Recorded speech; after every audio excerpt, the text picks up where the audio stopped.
está en el estudio mi segundo invitado del día. Él es Elio Pimentel, director de EPSICA. Vamos a conversar con él sobre gestión de riesgos y cómo actuar ante una emergencia en un colegio. Elio, bienvenido.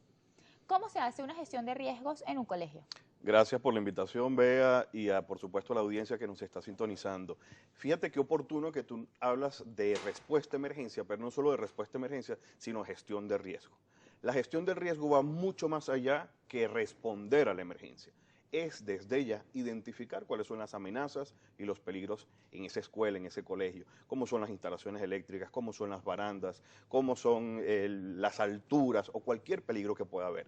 Identificarlo, evaluarlo y controlarlo. De eso parte la gestión de riesgo. Evidentemente tiene que haber planes de emergencia, tiene que haber una capacidad de respuesta. Recordemos que hay tres actores fundamentales, que es el colegio, es la familia o son los padres y representantes, y es el Estado. Cada uno de ellos debe confluir en hacer esa gestión de riesgo y la planificación de emergencias, como tú mencionas. ¿En nuestro país es obligatorio hacer una gestión de riesgos o es opcional? Fíjate una cosa, no solo en los colegios, sino como tenemos que recordar que las escuelas y los colegios también son un centro de trabajo. Y desde el punto de vista laboral, los docentes están amparados por la Ley Orgánica de Prevención, Condiciones y Medio Ambiente del Trabajo. Adicionalmente, están los manuales de FEDE, o sea, sí hay un marco normativo y jurídico que obliga a las instituciones, desde el punto de vista civil, laboral y penal, a la gestión precisamente de esos riesgos. Y sobre todo que estamos trabajando con niños, niñas y adolescentes. Hay una gran responsabilidad ahí, por supuesto, incluso de los dueños del colegio.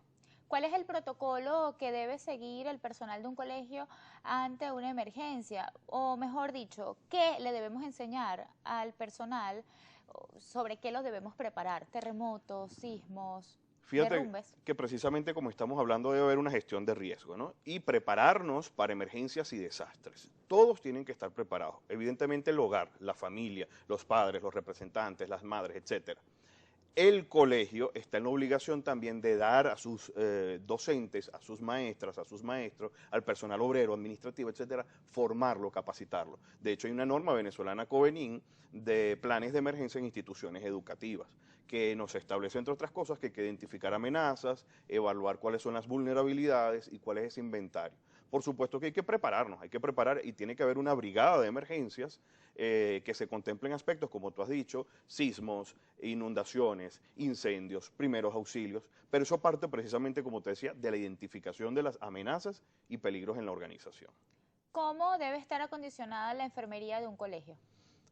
Excelente pregunta. Fíjate una cosa, que obviamente yo recuerdo, yo estudié en un colegio privado, pero cada vez que íbamos a la enfermería, la maestra, la enfermera nos daba una medicina que por temas comerciales no va a mencionar el nombre, pero siempre como que con eso nos resolvía. Y resulta que en una escuela podemos tener, por ejemplo, un atragantamiento o una obstrucción de la vía aérea por cuerpo extraño, aunque no es común, pudiera haber un infarto del miocardio en algún niño o en alguna niña. Entonces la Desmayos. enfermería tiene que estar bien dotada, bien equipada, por ejemplo, con un desfibrilador externo automático, con resucitador manual, con equipos para traumatismo, por ejemplo, una camilla, una tabla rígida. No es posible que un niño se caiga y que tengan que llevárselo en brazos, arrastrado y montarlo en un vehículo privado, porque tampoco hay un sistema de ambulancia contratado, o si el colegio es lo suficientemente grande, pues una ambulancia permanente en el colegio. Eso quería conversar contigo. ¿Cómo debe ser el traslado de un niño herido? Bueno, si en un adulto el traslado es delicado, en un niño mucho más, sobre todo cuando ha sufrido traumatismos. Evidentemente, bueno, hay diferentes organismos como la Asociación Americana del Corazón, como la Cruz Roja, etcétera, que indican cuáles son esos protocolos. Sin embargo, como te decía, el colegio, por muy pequeño que sea, debería tener contratado algún servicio privado de ambulancias con el cual pueda contar para hacer ese traslado profesional, y si no, o en caso de que es una urgencia y no pueden esperar a la ambulancia, o es muy grande el colegio y hay ciertos riesgos, ¿por qué no contar con una ambulancia? Incluso cuando hacemos actividades extramuros, cuando hacemos salidas de campo, cuando hacemos este tipo de actividades que no queremos alarmar a la población y que no manden a sus chamos a este tipo de actividades, simplemente que lo hagamos de manera segura. De hecho, yo como padre o representante o madre también soy corresponsable de evaluar ese colegio. Yo he ido a ver si el colegio tiene un plan de emergencia, por ejemplo.